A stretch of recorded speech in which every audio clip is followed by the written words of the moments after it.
Taco everybody, it's me Christy again. Let's do a quick book check before we continue on with today's video, shall we? Okay. You see anything? There's a lot of new books now.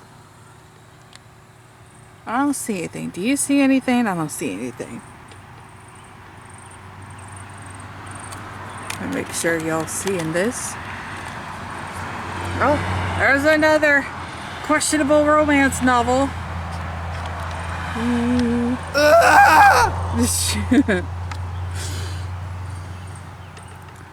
But yeah, I don't see anything all that interessante. What is this thing? Treasures of America. Grand Homes, Texas. Well, there we go. Okay, I don't really see anything, so I'm just gonna close that up and we'll continue on with the video. So I decided that I'm going to do another mini golf story time. Yes, another mini golf story time. This story time is about the first time I ever met not my boss, but my boss's boss. Yes. He was an interesting, well, I don't say interesting, but he was quite the person. He was quite the individual. Was not very impressed by him. I had heard about this individual and how he was like in charge of, I think he was like in charge of a lot of the recreation stuff in the village. I don't think he's in charge of it all now, but he was. And you know, I just heard some stories here and there about who he is and what he's like and everything. And so like I had never seen him before. Like I haven't never seen a picture of him, never met the guy, hadn't read about him in the newspaper, just none of that, right? So I just know a name. I don't even know a description, just didn't know anything. Apparently he and his grandkids get to play for free because he's the big kahuna or whatever. So one day I'm working at mini golf, right? And this man and his grandson come up. And this man says that he is this person's name and that he and his grandson get to play for free. Well, again, never seen this individual before. Never even gotten a description of this guy. Don't know how many grandkids he has, or even if he has any, right? Just don't really know anything. And here's this guy coming up like, yes, I play for free. Me and my grandson play for free. And it's like, can I see your gate card, please? Or can I see your property owner's card, please? And he kind of had this attitude, like, he kind of smirks, kind of laughs, but he's not doing it in like a friendly way, like, oh yeah, silly me, you probably don't know who I am. No, he kind of does it in a way like I should know. The whole entire time, he acted like I should know who he is. Even if I seen a picture of this man before, okay? He comes up dressed halfway looking like the Unabomber, minus the hoodie, but with the baseball cap and sunglasses, and he expects me to know who he is. Sir, I have never met you before. How about you show me your gate card? I didn't say that exactly, but that's what I was thinking in my head, like, because as far as I knew, this could be just any guy.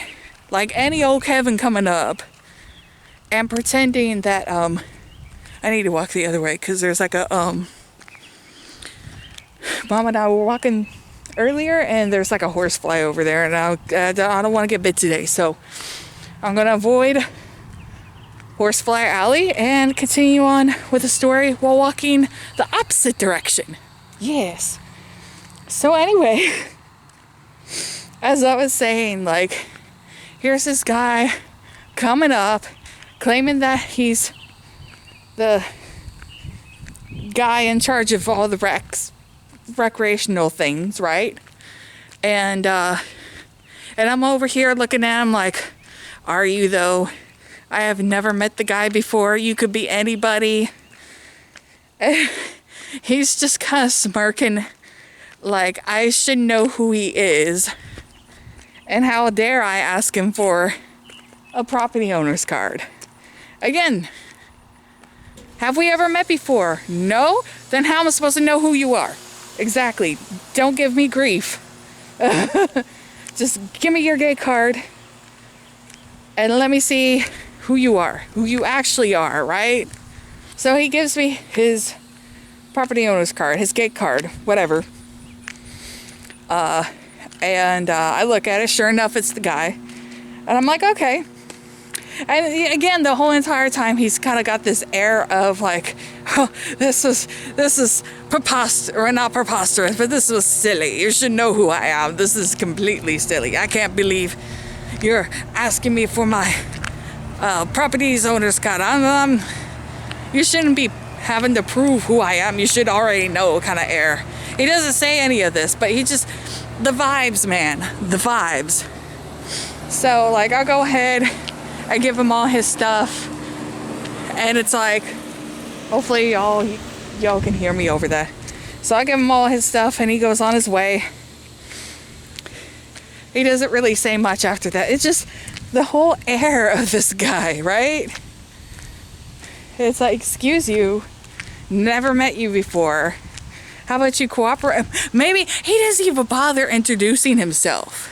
Like, oh, I'm sorry, you don't know who I am. Let me introduce myself. I'm your boss's boss. Right? He doesn't do that. He doesn't even do that. No common courtesy whatsoever. Here's this guy who acts like he's this rich honcho, yet aren't like affluent people supposed to know their manners? Because I know my manners. I don't consider myself rich. I know other people probably consider me rich. You know, depending on their, you know, their backgrounds and where they are in life and everything. But still, I would introduce myself if someone didn't know who I was. Especially where they're like, can I see your ID, please? That better not have been the horsefly. I'm about to kill me some horseflies, let me tell you. I haven't ever been bit by one, but I've heard that they hurt, and they hurt quite a bit, and I don't want to get bit. If somebody doesn't know who you are, don't get all snobby about it, like, oh, well, you should know who I am. I can't believe you don't know who I am. Come on, get over yourself and introduce yourself, like, oh my gosh, I'm so sorry. Let me introduce myself. Clearly we haven't met. You know, and I am so-and-so. Nice to meet you. That's it. Just polite society manner stuff. I heard something over there. It might have been a squirrel. Hopefully it was a squirrel. But anyway, this video is going to be kind of a quick story time. So, I have one other story time about this individual that is quite questionable. Possibly two, but at least one more. So anyway, hope y'all like that little quick story time. Have you ever had to deal with somebody who just expected you to know who they were? Like some Karen or Kevin, somebody that just, like a boss or something, that just expected you to know who they were, and they got all snotty and snobby about it when you don't know who they are? I don't understand people that just think you should just automatically trust what they say, automatically believe what they say. Like, that's not how reality works. I'll let you guys go. I hope y'all are having a great day, night, whatever. And I'll see y'all later. Bye.